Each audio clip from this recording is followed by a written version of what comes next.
Hi guys, this is MacroStar here, and today's topic will be on Python. So Python is a programming language that some programmers use to code programs, and today I will be showing you how to make your own advanced calculator in Python.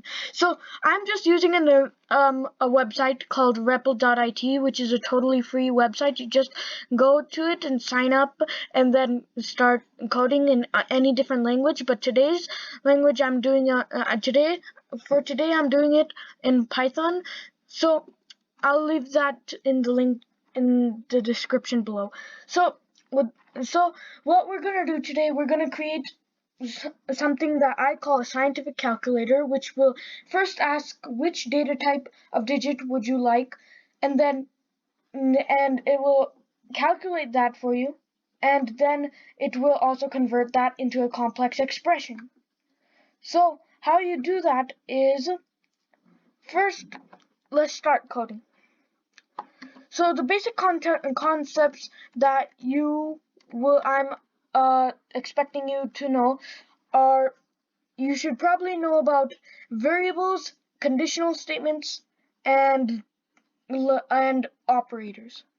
Then you can do this with me. So I'm gonna name it the scientific calculator.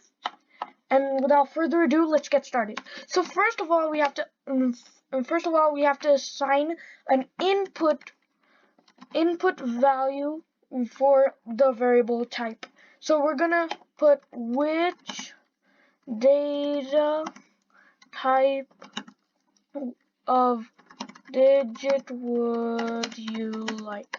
So those of you who don't know, we're basically asking the user using an input command. So basically what they will say is, which data type of digit would you like? They would either enter integer or float.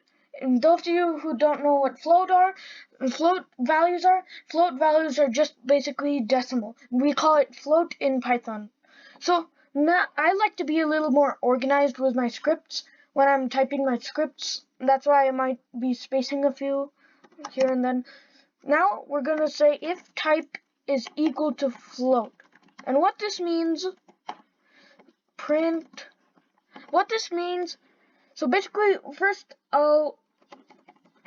what this conditional statement means, if type is equal to float, if the user inputs float, then it will do something right here. It will give the value of x into a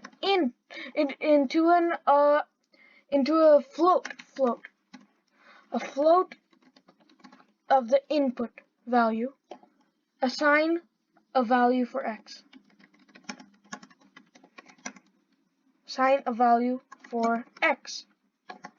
So basically what we're doing is we are assigning, we have multiple variables. So what our calculator will first ask is, which type of digit would you like? We enter integer, and then it asks us assign a value for x and assign a value for y, and then enter an operator, and then it will also be converted into a complex expression.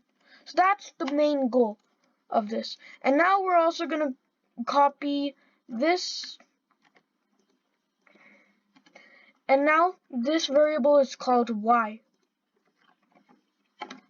So basically, if type is equal to float, if the user types float, then x is given a float value and y is given a float value. So that basically means the solution will be a float value. It'll be in decimal form. If the solution is 7, that is an integer value, and the computer will convert it into a float value, and it will become 7.0.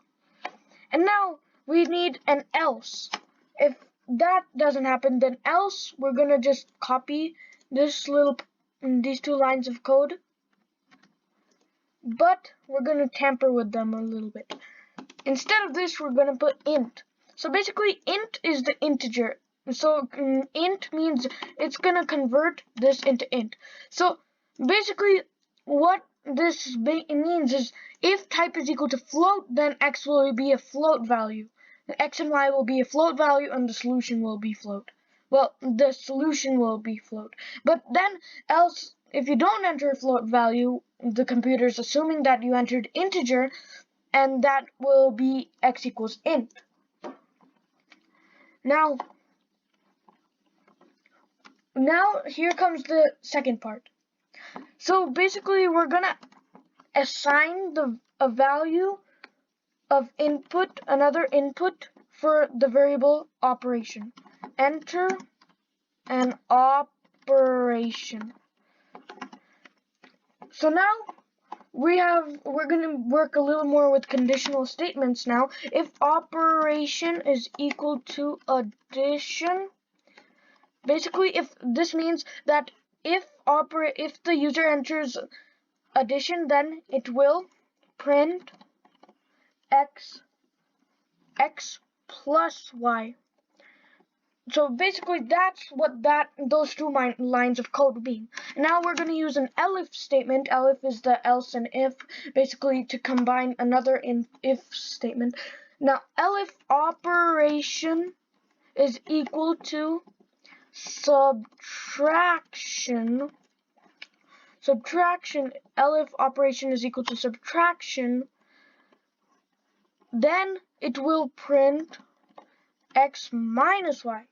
And it can do this with all the other possible operations, even the other complex and operations. But right now in this video, I'm just going to do the four main operations, which are addition, subtraction, multiplication, and division. So print if operation is equal to multiplication, print x times y. That's the symbol for multiplying in Python.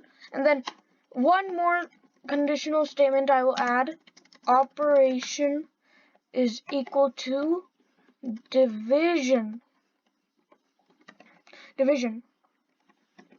Okay, so now if it's equal to division, x divided by y. So those are basically the four main things I'm going to do in this video. You can add more more operations if you want to, but that's what I'm going to do in this video to simplify it. Now here comes the next section. We're giving a value to the variable solution. So solution will become, I'll explain this in just a moment, x plus y or x minus y or x times y or x divided by y. So basically what this line 23 means is we're giving the variable solution the value of either x plus y or like any of these. But you might be asking, why are we creating a variable called solution if we already are going to print the solution?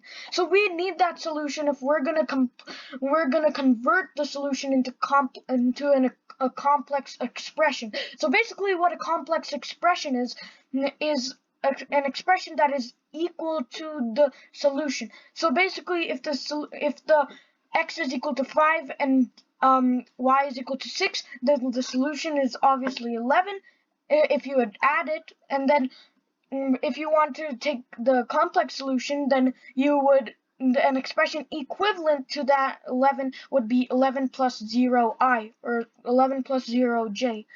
Like the second part is the imaginary part and the first part is the constant. So now we're gonna make a variable called complex solution.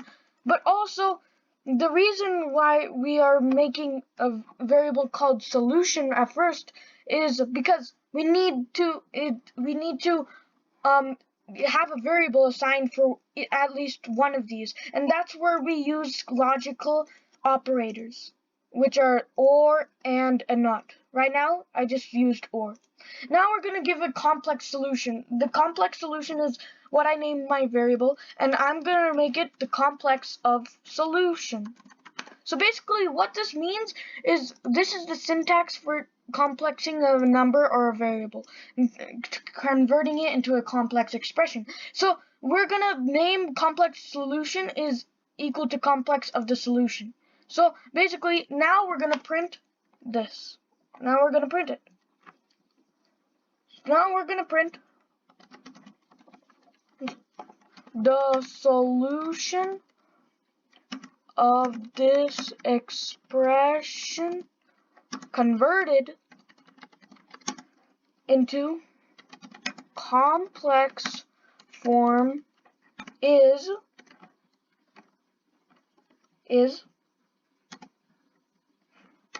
complex solution.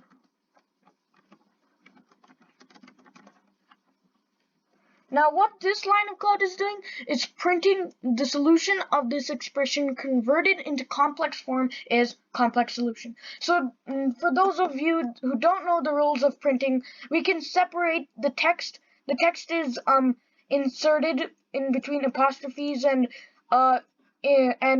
quotation marks, but in Python we call these single-digit apostrophes. I like to use single-digit apostrophes because it's faster and more efficient. But then we can separate this with a comma, and then since we're just listing a variable name, we wouldn't use text, like we wouldn't use quotation marks or else it would print complex solution, not the value of complex solution. So that's all the script that you have to know to create your own advanced calculator. Now let's try this out, how it works. So I'm going to press, and now it'll ask which data type of digit would you like. It's playing the role of this section of the script here. I would like either integer or float. Float, again, means decimal. I would like my solution to be in float. Assign a value for x. I would like x to be 5 and y to be 6. Now enter an operation. I want addition. I want 5 to be added to 6. Now it'll tell you the 11.0. That's because I entered float. And then it'll give you in a decimal form. And then also it gives you the sentence, the solution of this expression converted into complex form is 11 plus 0j. Again, I told you that this expression has to be equivalent to the solution. So this part is the imaginary, this part is the constant. So that's all you need to know to create your own calculator. Own advanced calculator, and you probably can pause this video, or if you like this video, then please hit the like button, subscribe to my channel, and comment down below if this would work for you. And this is MacroStar. I will see you guys next time. Bye.